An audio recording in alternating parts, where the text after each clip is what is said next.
About Time with Rashawn's About Time Boxing, aka Mr. Trill 100 Mil. Um, I just want to thank everybody, man, who's been rocking with the channel, who has been supporting the channel, watching the videos, liking the videos, sharing the videos, and leave the comments. Even some of y'all who support the channel, who disagree with some of the stuff I say. You know what I mean? I still, I respect everybody's opinion. I don't, because like I said, I don't take none of this stuff personal. It's boxing. You know what I mean? But, some people don't want to accept facts. You know what I mean? When facts be facts, people don't want to accept it. Whether, like I said, it don't matter whether I like a fighter or don't like a fighter. If they deserve credit, I'm going to give them credit. I'm going to give the credit where the credit is due.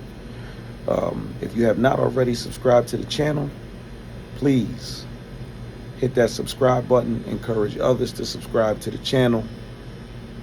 And make sure you hit that notification button to stay up on the latest with Rashawn's About Time Boxing.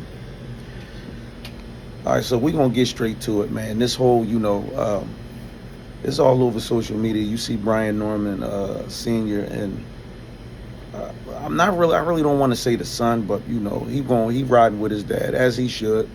But the father, it seemed like he going on this Jaron Boots and this I hate Boots. And he keep trying to discredit Jaron Ennis. And then even, I had watched his interview. He was on Champ Side. Shout out to Champ Side. And it was this guy, I guess he was like mediating the interview between Brian Norman Sr. and this guy named, I just remember him calling the guy John. And whoever John is, salute to you, King. Shout out to you, bro. You know what I'm saying? You stood on it. You know what I mean? Sturdy. So my thing is, they keep trying to discredit Boots and saying that Boots didn't want to fight them. Boots ran from them.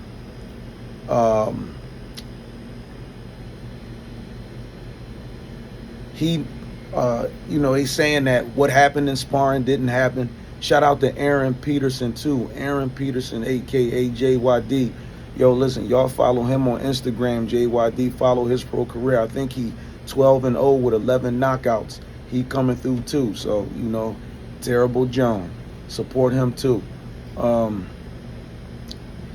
Aaron Peterson was on the Porterway podcast, and he was on Instagram and a few other platforms and was talking about what happened in the sparring. Now, they keep trying to say that, that Boots didn't drop his son and in sparring and all that, but everybody else I don't understand how a bunch of other people who was there witnessed the sparring. All of them saying that he did get hit with a body shot and got dropped. But they're the only ones saying that it didn't happen. Okay, so now fast forward to, they say that they want to fight, they want to unify.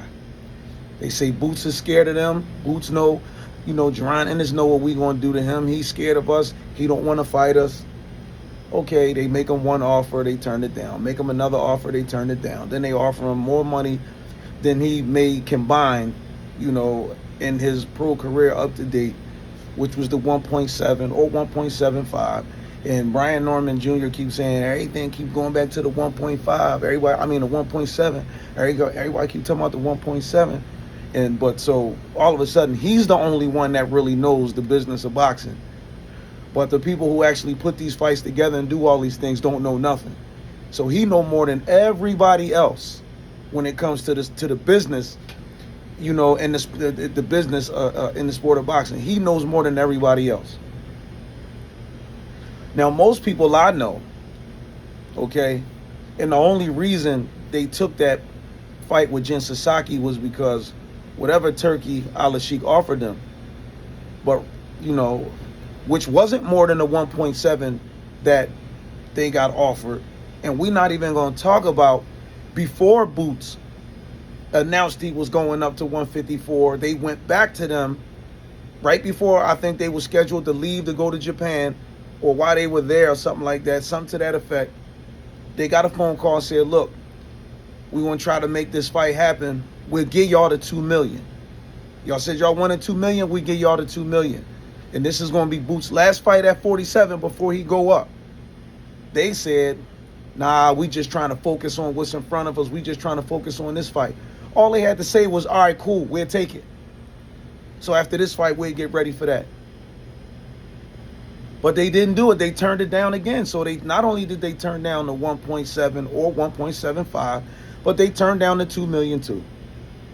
And then they waited for Jaron Ennis to formally announce his move up to 154 and then talk about that's why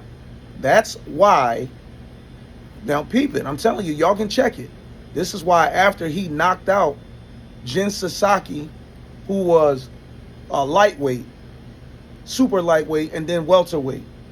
So you want to talk about weight bullying? Brian Norman is a natural welterweight, and he probably weighed 150 pounds or 151 pounds or something like that when he rehydrated.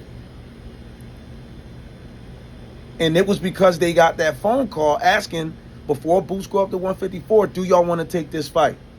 I mean, now, I get it. It was strategic. Nah, we going to turn it down. And then now Boots going to announce he going to 154. Now we going to say he running. He ran from us because he not coming back down. So now we going to use this narrative that he running. And then y'all don't want to admit that y'all just keep using his name. Y'all piggybacking off his name, trying to bring attention to yourself off of him. It's all strategic. I get it. But don't you dare sit up there and say that Brian Norman Jr. was going to beat Jaron Ennis, because y'all had the opportunity to prove it. And if you still feel that way, talk to y'all team or to the people who govern y'all thing or whatever. Talk to the WBO. Ask them, can I go up to 154 and fight Boots after he fight Lima, and then if I can keep my belt, I can come back down. But you know what Brian Norman Sr. gonna say? What kind of sense would that make? What kind of sense would that make? We trying to be undisputed at 47. Then we gonna go up. So it's okay for y'all to stick to y'all goal to be undisputed at 47. But when Boots said he was trying to do it at 47, and that's why he didn't fight Virgil Ortiz, because they wouldn't let him go up and keep his belt and then come back down. But he ducking Virgil, and now he running from this one, he ducking that one. But I guarantee you, somebody put the question to him. Put the question to him. Go up to 154 after Boots fight Lima, fight him, ask the WBO if you can keep your belt, go up to 54, fight Boots, and then come back down. Nah, what kind of sense would that make? We ain't gonna do nothing like that. Why we do that? Why we do that? That's what Senior say. Nah, man, boy had a chance to fight us down at 47. He ain't want to take it. He ain't want to smoke. He ain't want to smoke at 47 because he knew what was going to happen. Boy ain't want to smoke at 47. That's all he going to say. When y'all really didn't want to smoke at 47. And when Boots was down there, you know, for damn near most of his 30-something fights, he was making the weight on his own without no nutritionist or none of that type of stuff. So you want to talk about dedication and discipline and hard work? Come on, man. Jaron Ennis epitomized that. Terrence Crawford epitomized that. Floyd Mayweather epitomized that. There's certain fighters that epitomize, you know, what that hard work is and being dedicated. So don't talk that stuff. You know, and then again, y'all want to talk about weight bullying. Oh, he was bigger than that. Boots was bigger than everybody before. Brian Norman was bigger than Jin Sasaki. And then y'all making it seem like Jin Sasaki was some decorated amateur.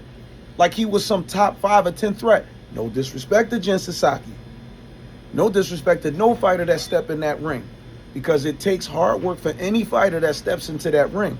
So no disrespect to Jin Sasaki either. But Jin Sasaki went 1-3 as an amateur. 1-3 as an amateur. And started as a lightweight. Went up to super lightweight and then the welterweight. Brian Norman Jr. he's a natural welterweight.